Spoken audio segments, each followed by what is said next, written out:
him that I'm going to post to you out there. And I want your feedback at @4Totera on my Twitter, @4Totera on my Twitter. I want your feedback on this question. And I got two grassroots issues that I want to get off my chest tonight that I want to discuss. Two of them right now, and then in about 15 minutes or so, we'll talk to Stuart Neely of South Delta United, and we'll ask him the same one. So here's the first one that I really want to get off my chest here in regards to grassroots. What's your thoughts out there on players that are playing up in their age group, a year or two or three? What's your thoughts out there? Do you like it? Do you dislike it? Do you think it could be a detriment to the player? Do you feel that the club should not allow it? What's your thoughts out there? I'll tell you what my thoughts are. You know, if they're good enough, they're old enough, you've got to put them in the right environment, the right place for them to succeed. And if that's the place that they're succeeding at, a couple years up, 1 year up, 3 years up, then that is the place for them. I believe it's up to the coach, the player, the parents, all making the decision together.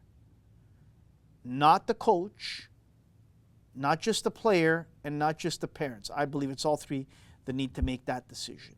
I'll give you my example from a few years ago, a number of years ago actually.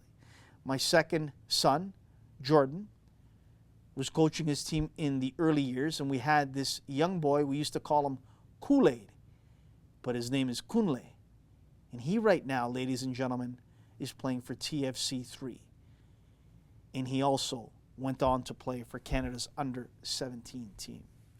This young boy, I'll never forget talking to the club president back at that time and saying, this kid is going to make us all smile one day. And this young man is going to go on to have an unbelievable career. He was playing on my team at the ages, my son was 8, and he was 6 years old. I believe he had just turned 6.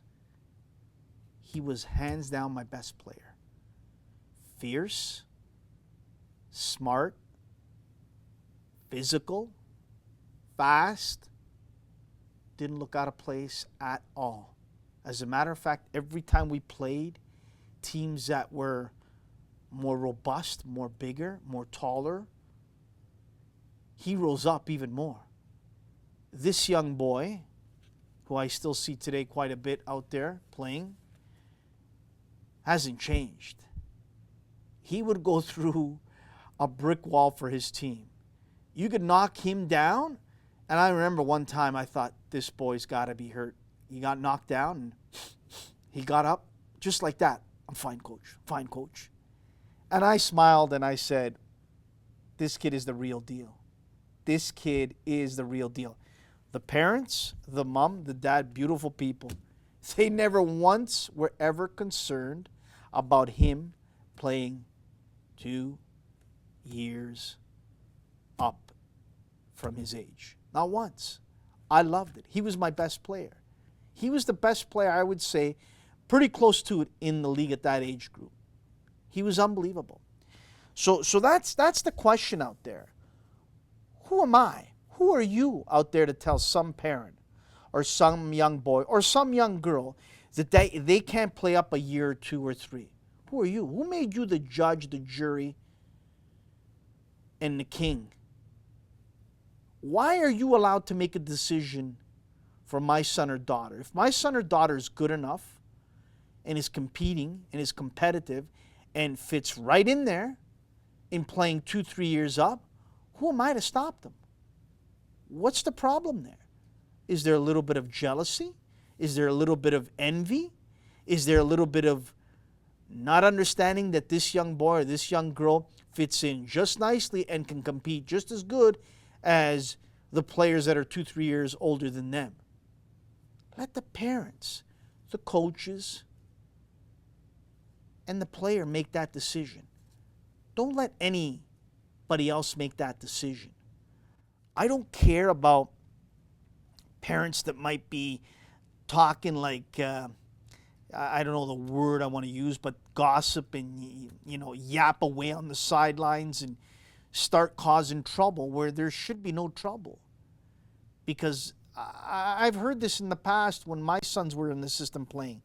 Why is he or she playing 2 years up? They should be playing with their own age group. Why aren't they playing with their own age group on a team with their age? Why are they playing here? But why is it any of your business? Why do you care so much? Are you afraid that this player might actually, you know, take you to school and beat you in many different ways on the pitch? And that's what you're afraid of, being looked bad upon? Is that what you're afraid of? Or else, keep your mouth shut. Stop talking. Stop gossiping, making trouble. Don't put your nose in other people's business. Let them do what's right for their son or daughter. If they want to play 2-3 years up, that's up to them. They're taking that responsibility, that risk, obviously, of maybe injuries, obviously, of maybe the confidence not being there. But if it is, and they can handle the heat, as we say in the kitchen, leave that player alone. Keep your nose out of it completely. That's my take. I'd love to hear your take out there. Tweet me at 4Totera. Next, boy oh boy, this one is unbelievable. Last night on Twitter, I was following an individual who is describing a situation on the pitch. I believe it was either after a game or after a practice. And look, I'll read some of the stuff that he was tweeting about. It was disgusting. I've known this coach since the winter season. He is never positive. He yells negatively every chance he gets. When I found out he'd be my son's coach, I wasn't happy. I wouldn't be happy either. He started yelling early and often. The kids have started tuning him out. I think the parents should start tuning him out as well. Last night, enough was enough. Couldn't tolerate it anymore. Don't want it. The kids don't deserve it. Wow. I mean, what are you going to say? And I believe these are young ages. We're not talking 14, 15, and 16-year-olds. I believe we're talking maybe, 7, 8-year-olds, maybe 9 tops, maybe even a little bit, earlier than that. But if that's the case, that's unacceptable. Look, you live and learn in many ways. I coached both of my sons for a little bit each, and I learned a lot of the mistakes I made with my oldest son, never to do it again with my youngest son. But sometimes you get into that trap that it happens, and you learn, and you learn the hard way that you shouldn't do things you did the first time around. Don't do it the second time, and if you do, too bad. You deserve to get the criticism. You deserve to get some uncomplimentary words directed at your way, as I did. But to yell and scream, that's not the way to go about it. To bench a kid, to tell a kid, by the way, I took you out because you missed 3-4 opportunities and you could have scored at least on 2 of those 4, 3 of those 4. That's why I took you out. And after the game's over, you're doing 3-4 laps on your own, not with the team, because you missed those chances. And this is what I'm reading and hearing. Are we missing a few up here? Does there need to be some super glue to glue all the pieces of your brain back together again? What are you talking about? What are you thinking about? These are young kids. They'll tune you out like nothing today when you yell at them. This is a new generation, a new time, a new way. When I was growing up, oh yeah, I had coaches that would yell and scream at me, that would verbally insult me, and I took it in stride. A lot of the kids my age took it in stride because that's what it was back then, 30, 40 years ago. Now, you can't do that. You got to communicate. You got to talk. You got to listen. You got to motivate them in different ways. And I'll tell you a quick story. It's a real heartwarming story for me anyway. My son works in downtown Toronto. And he came home last week and we were having supper and he said, Dad, I met Andrew, a former player of yours that you coached. And I get a little bit emotional on this because he said, Dad, Andrew wanted me to make sure that he says, thank you for what you did for him. Thank you for being his coach and helping him in every way possible. He never forgets still to this day as an adult working downtown. That made my night. That made my day. That put a smile on me, and that was all worth it. And there's a lot of great coaches out there, and we need to thank them. We need to spotlight them and show them respect and show them love, because to me, that's what it's all worth. A kid that I coached many, many years ago says to my oldest son, recognize him, tell your dad thanks. He could have told my son, if I was a knucklehead, a loser, a big mouth of a coach, he could have said, hey, you know what? Your father, he was an arrogant bleepity bleep bleep bleep. Tell him he was a jerk and so forth and so forth.